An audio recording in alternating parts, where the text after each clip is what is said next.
네, 보신 것처럼 증선이가 고의로 분식회계를 했다. 또 중징계를 내렸습니다. 그런데 이게 끝이 아닙니다. 취재기자와 함께 오늘 증선이 발표와 후폭풍 짚어보겠습니다. 손석우, 박규준 두 기자가 나와 있습니다. 우선 손 기자, 네. 당장 삼성바이오로직스 주식 거래가 중단되는 거죠? 그렇습니다. 한국거래소가 이제 증선이의 제재 결정을 확인하면서 당장 이제 내일부터 삼성바이오로직스 주식 거래가 정지됩니다. 이 정지되는 기간 동안 한국거래소는 이제 15일 안에 상장 적격성 실질심사 대상 여부가 되는지를 결정하게 되는 겁니다. 그 심사라는 게 이제 상장 폐지 여부를 심사한다는 거죠? 그렇습니다. 회계 처리 기준만 놓고 본다면 상장 폐지 대상이 될 수 있습니다. 증선이가 이제 고의 분식 회계에 따른 검찰 고발 조치 등 중징계를 내렸기 때문에 이것만 가지고도 실질심사 사유에 해당하게 됩니다. 아울러서 이제 증선이 판단대로 삼성바이오에피스에 대한 회계 기준을 변경해서 재무제표를 다시 작성을 하게 된다면 삼성바이오로직스는 완전 자본 잠식에 빠지기 때문에 이는 또 상장 폐지 사유에 해당됩니다.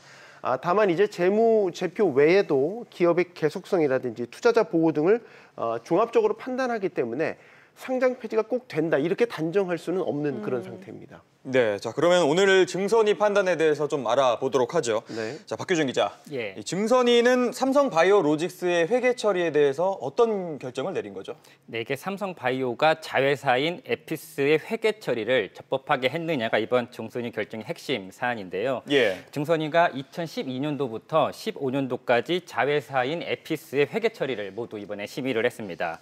우선 12년부터 15년까지 모두 에피스의 가치를 부풀렸다고 봐서 분식이라고 봤는데요. 다만 시점에 따라서는 과실, 중과실, 고의 이렇게 판단을 달리 내렸습니다.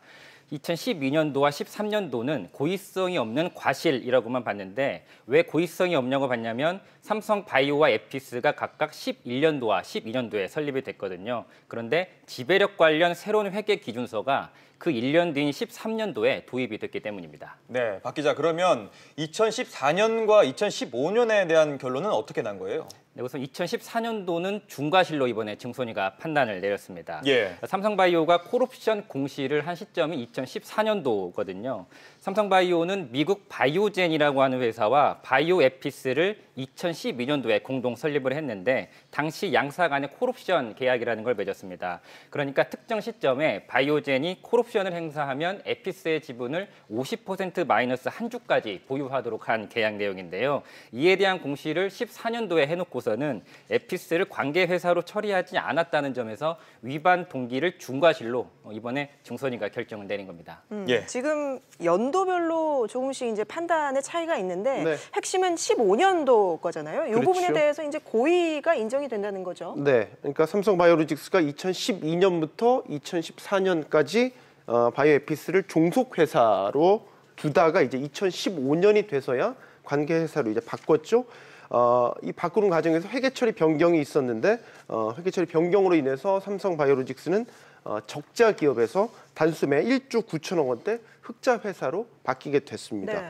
증선이는 이 삼성바이오로직스가 2015년 이전에도 이 콜옵션을 부채 계상해야 된다라는 것을 인식하고 있었지만 그렇게 되면 자본 잠식이 될까 우려를 했기 때문에 종속회사로 그대로 둔 것이다 이렇게 판단을 했습니다. 예.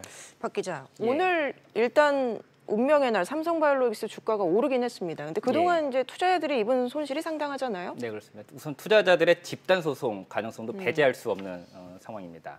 특히 회사 측이 고의로 분식회계를 한 것이 이번에 또 결론이 났기 때문에 투자자들이 회사 경영진 등을 상대로 소송을 제기할 가능성이 있는데요. 상장 폐지를 이번에 피한다고 하더라도 개선 사항을 이행하는 과정에서 1년 넘게 주식 거래를 하지 못할 가능성이 높기 때문에 이 기간 투자 피해를 요구하는 소송이 제기될 가능성도 있습니다. 네. 예. 또 외국인 투자자 예. 비중도 상당하잖아요. 예, 뭐 8에서 9% 정도 되는데요. 그렇기 때문에 외국인 투자자들이 회사를 상대로 소송을 제기할 수도 있고 또 삼성바이오에 투자한 해외 투자기관이나 헤지펀드가 우리 정부를 상대로 소송을 하는 이른바 ISD 소송도 일어날 수 있다고 보고 있는 상황입니다. 네, 자 송 기자. 네. 이번 삼성바이오로직스 분식회계 사건이 삼성그룹의 합병 문제로 불똥이 튈 수 있다 이런 시각도 지배적이지 않습니까? 네, 그러니까 금감원이 증선위에 삼성 측이 이제 분식회계를 사전에 공모한 정황이 담긴 내부 문건을 이제 새로운 증거로 제시를 했죠. 예. 이제 검찰에 수사 의뢰를 했기 때문에 하게 되기 때문에 검찰이 나서서 이 사건을 수사하게 되는데 검찰이 이 증거로 제시된 이 내부 문건을 지렛대로 삼아서 삼성물산으로 수사 대상을 확대할 가능성이 있다라고 보고 있습니다. 삼성물산이 여기에서 수사 대상이 된다는 것은 검찰이 삼성물산과 제일모직 합병 당시의 문제점을 파고들 수 있다는 뜻입니다. 결국 수사의 화살은 이재용 부회장으로 최종 향할 것이라는 전망입니다. 또 수사 과정에서 삼성물산에 대한 압수수색이라든지 또 이재용 부회장에 대해서도 소환 조치가 일어날 수 있다. 이것도 예상 가능한 시나리오가 되겠고요.